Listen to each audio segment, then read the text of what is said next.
Trinidad music.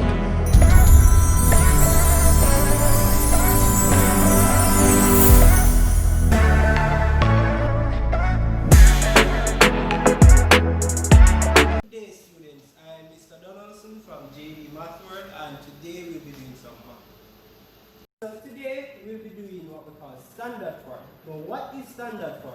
This is just a scientific way of writing numbers, right? This way you just shorten numbers and writing a more scientific pattern, right? So that being said, standard form is also referred to as what we call scientific notation. So these two are the same thing. So you can say standard form, which is generally used in math, or if you are more physics type or engineering type, they use the term scientific notation, but they're both the same. Right? Now, with that being said, all we need to know for standard form is that we just need to know a format. And then after we get that format, we just write any number that they give us in that format, and that's it. Alright? So that being said, the format for standard form is very simple. To remember it, we simply say it is A times 10 to the n. That's all, that's the format for standard form. Alright? Now, what do we mean? We have three different things here. The first thing we need to know is that the times 10 is always constant. Right? We just put it back times 10 because we're basically taking it and putting it to a power of 10. Right?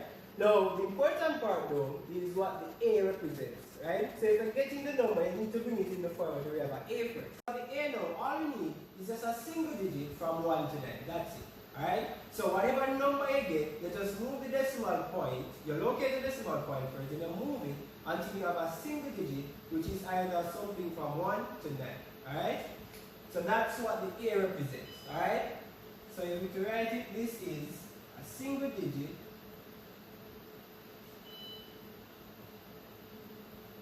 from 1 to 9.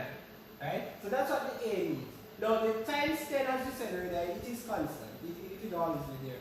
Now the n, it will be the final power. However, it's simply the amount of times you move your decimal point. Right? And so the n here will be the power. Also, the power, the final power that you get is just simply how much times you move the decimal point. Right? Now, alright, so in regards to the n and the power, let me show you, let me explain something very briefly.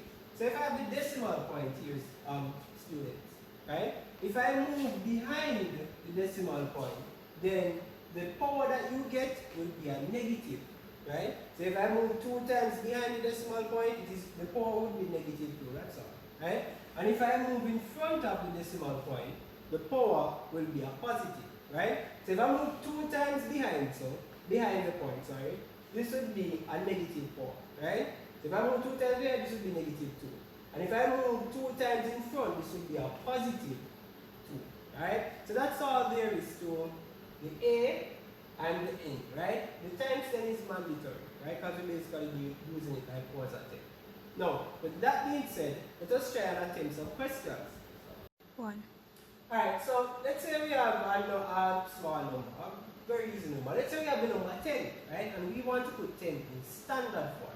Now, a simple trick that I always tell the students is just write your format. Because I want to put it in standard form, so you need to know the format. It's just a format.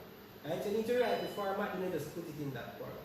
So we know that the format for standard form is A times 10 to the n. So I need to let it look like this, right? We remember that the A should be a single digit from 1 to 9, right? And the n will simply be the power. In other words, if I move behind, it's going to be a negative count. If I move in front, it's going to be a positive count, right? So the first thing is that when we have whole numbers and we want to put them in standard form, the first thing we need to do is to locate, well, with any number, we need to locate the decimal point. This is a whole number, so with all whole numbers, the decimal point is right at the end, right? And with that being said, we need to get the A. Now, as we said, we need it to be from 1, any digit from 1 to 9, right? Now here, we have the digit, we have the number 10, so this cannot work. So we need to move the decimal point until it fits our criteria. Now, so I simply come here. Now, if I move in this direction, right, you realize if I move in this direction like this, I would have a 0 here, and then the point would come here, and then I would have 1, 0, 0, which a point which is the same thing as 100. So So I don't want to move in that because I want it to make it smaller. Right? So the way in which I would move is to move back, right? Or in this direction. When I move in this direction, now the point moves from here and come right here. Then I have the number 1, right? 1. So because we move back and we get 1, we can just put 1 for the A, right? Now the times 10, you know that it is mandatory, so let's put it back, times 10. And then the N now is the amount of times we move.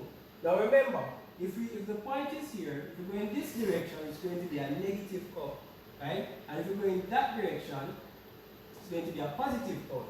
Because we move one place in the positive direction, then that means the power is going to be 1. And that's all there is. Now, the fun fact with this question is that for all standard form questions, I don't change the value of it. So if I punch in back 1 times 10 to the first power, I will get back 10. Alright? So if I put this in the calculator, I will still get back 10. That's how you can check your results. Then that being said, let's try another question. Alright, so let's say we have 1,000 and we want to put it in standard form. Right? So we have this number 1,000. Now, let's say you're doing a research or something and you're working with the figure 1,000 and you don't want to write 1,000 over and over. Then you would see how quickly you can shrink this big number into a small number. And so that's the importance of standard form, right? So again, if I have 1,000 and I want to put it in standard form, the very first thing you need to do is to remember our format, which is A times 10 to the n, right? And then we need to locate our A, and then the n, and then the finish, right? So let's go. So we have 1,000. Again, 1,000 is a whole number. So because it's a whole number, we know that the decimal point is right at the end here, right? So after we locate our decimal point, we can find the A, right? So all we need to do now is to move. If I move in this direction, the number is going to get bigger and bigger. We don't want it. Remember, we wanted it from 1 to 9, right? So we need to move in this direction, right? If I move 1 time though, we realize that the point would basically come here, right? And then I would have, if the point comes here, I would have 100, which is what we don't want. So we have to continue moving until we have a single digit. So we move, start again, so we move 1, 2, 3. So after we move 3 times, the point comes right here. Then we have 1.000, which is the same thing as 1. Alright? So, being that we find the A, basically half of the problem is finished. You just need to finish the format. So we need to write it back. We'll replace the A with a 1. Some persons will put 1.000, but it's the same thing as 1. Alright? As these zeros would be radical. Alright? So we put 1 times 10 because the times 10 is constant. And then the n will simply be the power, which is the amount of times you move. Now, we didn't move behind the point, or we didn't move in this direction, so it won't be a negative power. We move in this direction, so it's a positive power. Alright? So because we move in this direction, and we move 3 times, then it simply means that we need to have a positive 3 here. So that being said and done, this is how standard form really comes about. You realize we have the number 1,000. We could just simply write back 1 times 10 to the third, and that's it. So this will be our answer in standard form. Alright? Now, I think we can run through some more questions. So we're doing it mainly with whole numbers. But what if we had a decimal point? Right? So for instance, let's say we have the digit, well, the number, 56.87. Now this is a better looking one. And we need to put this in standard form. Alright? So again, it's very simple, it's the same procedure. We need to put this in the format A times 10 to the n. Right? And after that, we simply need to find the A. Now, unlike the whole number, we have a decimal value. Whereas they literally find the decimal place for us. But it's very simple, just continue working. So because the decimal point is here, in finding our A, we need to move from here because this is where we put the point, right? So we'll come right here. Now, would we move in this direction? No, we wouldn't. Because if we move in this direction, the point will come here, then it will basically move from here and come here, then we'll have 568.7. We don't want that. We want a digit, any digit from 1 to 9, right? Let's just put it back as I was an example. So instead, we move in this direction right here, right? So we move one space back and then realize we have 5.687. Let me write it here. 5.687. Now this digit is from 1 to 9, so we can use it, right? So we completed our A. So it's a bit different from whole number, but it's still simple, right? And then we put times 10 to the n. Now n again is simply the amount of times we move, right? So we move in this direction. So the n, how many times we move? We move 1 point. So the n here would be 1, and that's it. Now the difference with this question, you realize that when I move my decimal point, right, and we have 0.687, unlike when we have the 1.000 and this, right, here we could leave off the zeros, right?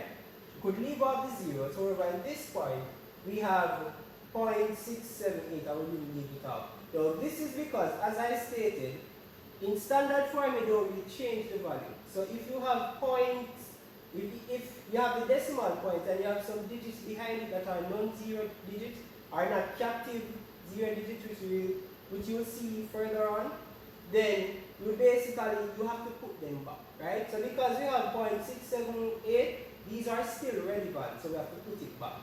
And it simply means that, again, if I punch this now in the calculator, I will get back the answer here. However, if I left them off, I won't get back the answer here, right?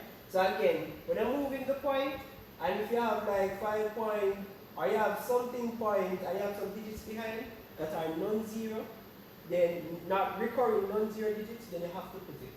That's all, right? Because remember, we can't change the value. So this would be our answer, right?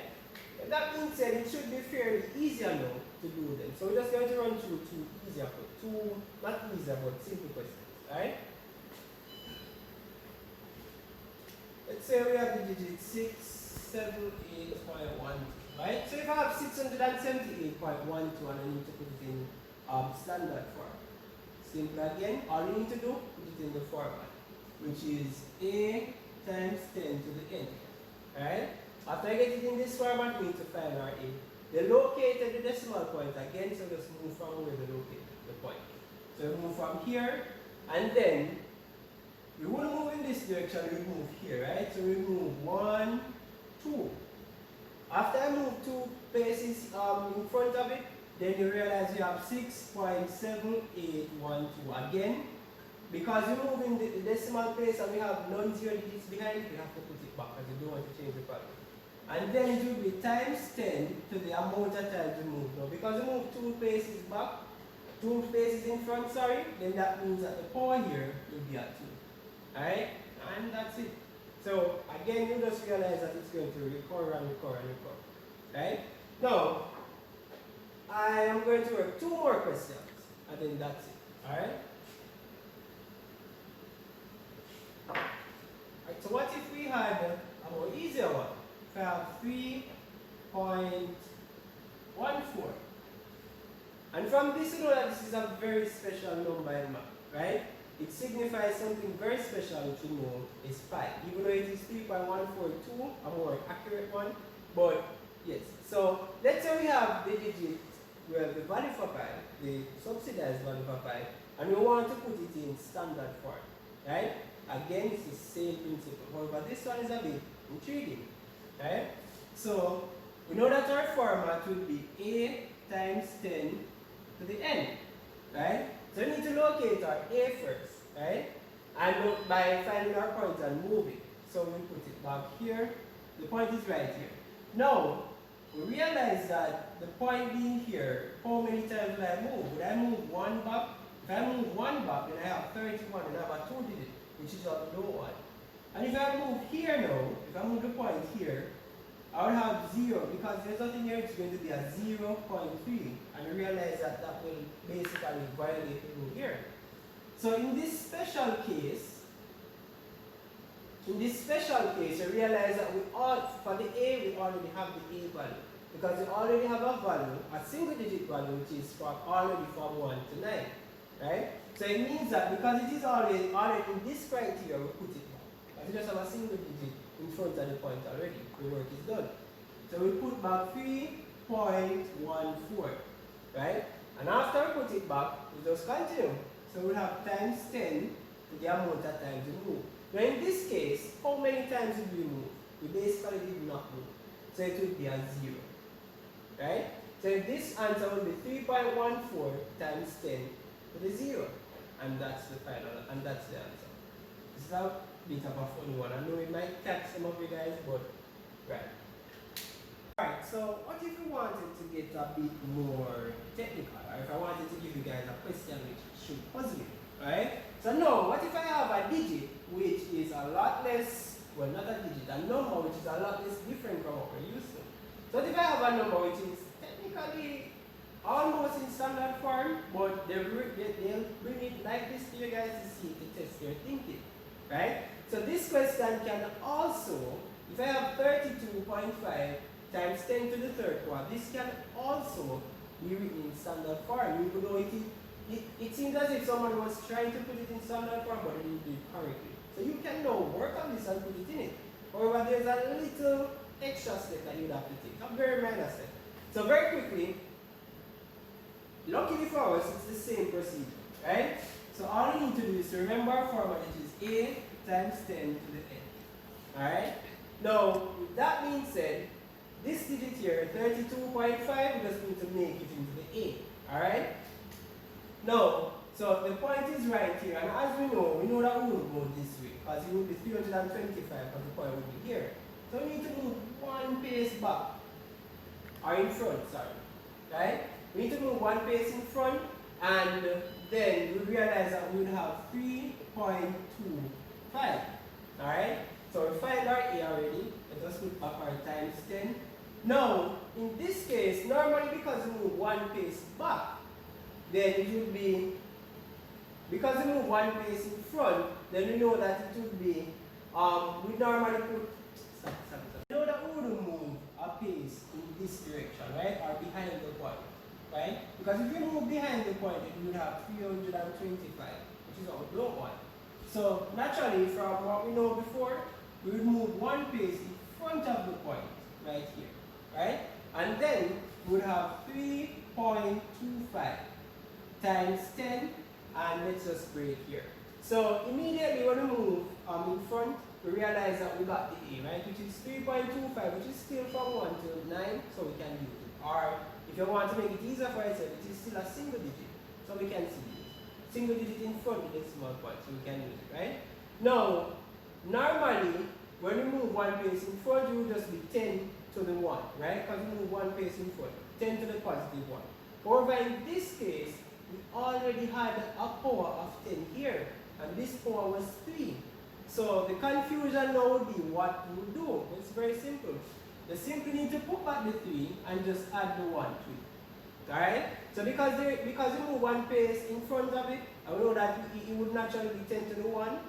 However, we are going to put the 1, however, because a 3 is there, we have to just add the 1 to it. Right? So it would be 3.25 times 10 to the 3 plus the 1 point, the 1 place that you move here. And that's it. So we can go down the next line and write 3.25 times 10 to the 4. Right? And that will be the final answer for that one. Alright? So let's ensure that we caught what we just did just now. We're going to do one more to ensure that we understand. Alright? So if we had 283.4 times 10 to the 6th power, we need to put this in standard form. Again, we need to remember our format, which is A times 10 to the n, right? And after we remember our format, we just find our values. We find the A and the n and we put it back. So because the point is here, we would move in front of the decimal point, right? So we move 1 and then we realize we have 28, so we have to move again 2. So this time we move 2 paces in front, then I would have 2.834 times 10. And then as earlier, we realized that we have a 6 here, right? So we know that we have a 2, and because we move in front of it, it is a positive 2, however, we had the 6 before. So it simply means again that we should just add them. So this time, after we find our A already, but it will be 10 to the 6 plus 2, right? A lot of you just skip this step and put the answer, but I want to work it out and so that you guys understand. So, in putting it back, we'll have 2.8p4 times 10 to the 6 plus 2, which is 8. And this will be our final answer. Alright? Now, that being said, this is honestly the hardest. You'll get a standard form question or scientific notation question. I hope it helps a lot. And see you guys next time.